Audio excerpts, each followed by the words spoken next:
एक समय की बात है। एक छोटा सा बालक था जिसका नाम मोहन था। मोहन बहुत ही जिज्ञासु और साहसी था। एक दिन जब वह खेल रहा था, तभी उसने सुना कि यमराज उसके शहर में आए हैं। मोहन ने सोचा कि वह यमराज से मिलना चाहता है और उनसे जीवन और मृत्यु के बारे में पूछना चाहता है।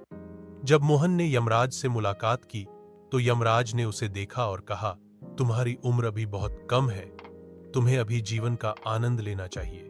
मोहन ने यमराज से पूछा, जीवन और मृत्यु क्या है और आप क्या करते हैं? यमराज ने कहा, जीवन एक उपहार है जिसमें हमें अपने सपनों को पूरा करने और दूसरों के साथ प्यार और सहयोग करने का मौका मिलता है।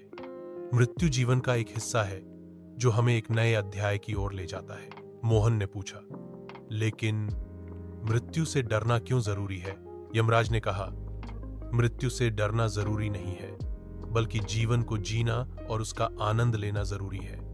जीवन में जो भी समय मिले उसे अच्छे से जीना चाहिए और दूसरों के लिए कुछ करना चाहिए। मोहन ने यमराज की बातें सुनी और समझ गया कि जीवन और मृत्यु दोनों ही महत्वपूर्ण हैं। उसने यमराज को धन्यवाद दिया और अपने जीवन को और भी अच्छे से जीने का फैसला किया।